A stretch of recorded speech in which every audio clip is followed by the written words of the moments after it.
Welcome to Talkin Science, direct from the Trekzone studio in Brisbane.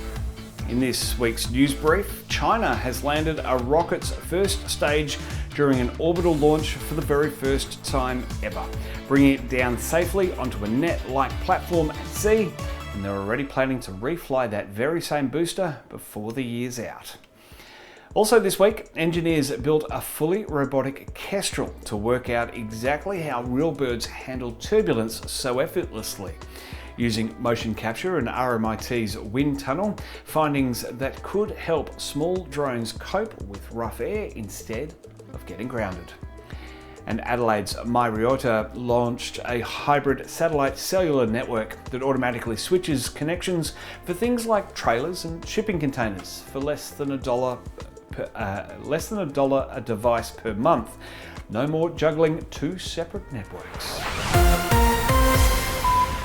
3 Australian startups are tackling some of space's toughest problems at once. A hardware guardian that saves dying satellites, batteries borrowed from electric cars, and a communications system built to be unhackable by tomorrow's computers.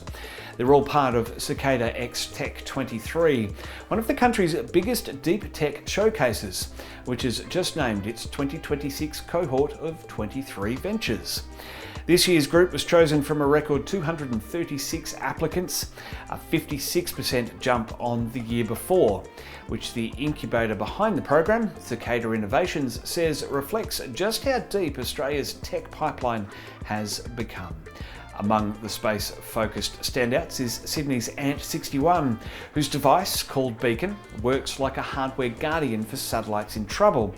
Rather than letting a malfunctioning spacecraft turn into another piece of space junk, Beacon is designed to step in and recover it, extending its working life and helping keep orbit that little bit less cluttered. Then there's Adelaide's MP Space, which is tackling a much more down-to-earth problem: power. The company has taken battery technology originally built for electric vehicles and grid storage and adapted it for use in orbit, aiming to make spacecraft power systems cheaper, more efficient, and more reliable than what's currently available. And rounding out the trio is Space Collab, which is going after a threat that has grown teeth only in the last few years.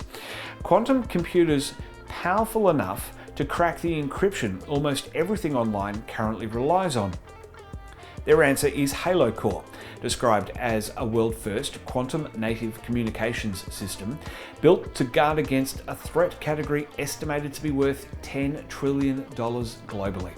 Cicada Innovations CEO Liza Noonan says the cohort shows the ingenuity, ambition, and scientific excellence emerging from Australia's deep tech ecosystem, and that the impact of a successful founder tends to ripple well beyond their own company, strengthening supply chains, attracting investment, and laying the groundwork for entire new industries.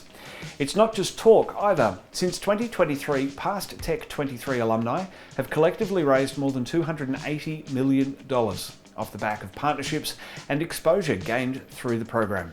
This year's showcase, Cicada X Tech 23 2026, will run at Dalton House on Sydney's Jones Bay Wharf on Wednesday the 9th of September. Turning the lights on at night might be doing more damage to New Zealand's forests than anyone realised.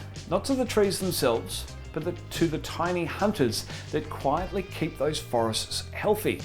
Researchers from Victoria University of Wellington, working with the Nelson Marlborough Institute of Technology, Wildland Consultants and Hoskin Group, set up controlled lighting experiments at the Mangataritari Ecological Island, a fenced sanctuary in the North Island known for its predator-free conservation work. What they were testing is something scientists shorten to ALAN, artificial light at night, and specifically what happens to native forest ecosystems when that light spills in from nearby development. The invertebrates in question are predatory ones, beetles, spiders, and other small hunters that prey on plant-eating pest species, doing a kind of pest control that costs nothing and mostly goes unnoticed. Now, under artificial lighting, the researchers found these predator numbers dropped by up to threefold compared with genuinely dark conditions.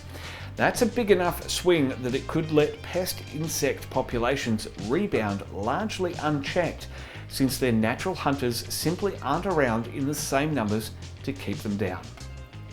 And the trend line is heading the wrong way. According to the study, artificial light at night across Aotearoa, New Zealand is increasing by 3.2% every year, noticeably faster than the 2.2% global average. As towns, roads and rural properties keep adding lighting, the genuinely dark patches inside forest reserves are shrinking.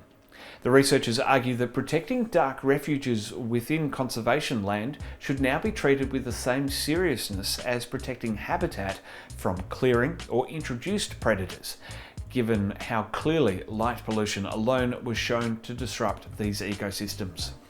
The study was published in the peer-reviewed journal Biological Conservation, with funding support that included a Rutherford postdoctoral fellowship. One of Australia's biggest space research programs has just wrapped up after 7 years. I'm going to remember to shrink, I'm too tall. And a former NASA executive is now on the team helping to steer whatever comes next.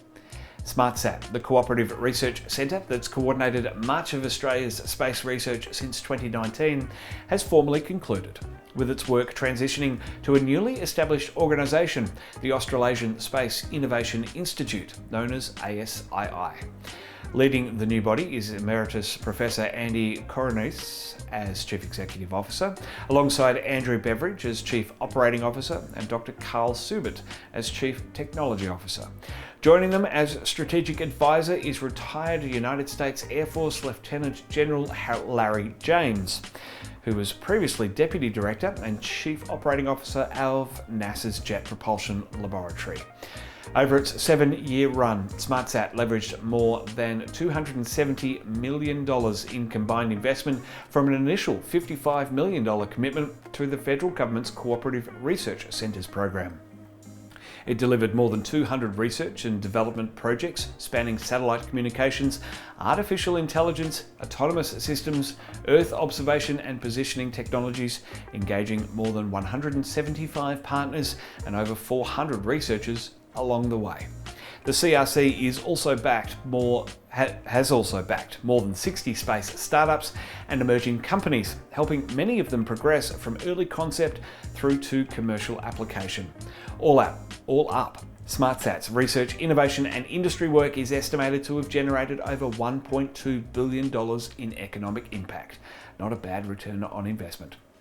To make sure none of that momentum is lost, 35 remaining projects and 16 milestones are being handed across to ASII, preserving existing partnerships and funding arrangements. Professor Coronis says the conclusion of SmartSat CRC marks not an ending, but a continuation, with the relationships, intellectual property and workforce capability built up over 7 years now forming the foundation for ASII's work, strengthening Australia's space sector into the future. Daily Bites on our socials first, plus a deep dive into the headline of the week on our YouTube channel. Like, follow and subscribe for more. Help this one-man band, membership available to help us do more. Get the details by clicking join underneath this video on YouTube, and I will eventually get that webpage up and running so you can check out exactly what is happening on Trekzone. Speaking of the website, trekzone.org, we now have an app. So jump onto the website. Down the bottom, you'll see an invitation to install the app onto your home screen. Follow the instructions and you too can have Trekzone as its own little Chromium app. That's very, very exciting. What that also allows you to do without needing to sign up as a user on the website, you can enable notifications and you'll get push notifications to your device when we publish a new story. That way, you don't have to remember to check us every day. You should check us every day, but this way you don't have to remember because it'll do it for you. Do all of that. That's liking us, following us on social media, becoming a member here on YouTube and helping for the cup of a coffee a month, and also downloading the app. Get those numbers, those downloads ticked up, and I would really, really appreciate it. Well, this has been another edition of Talkin Science. Thanks for your company. I'll see you again real soon.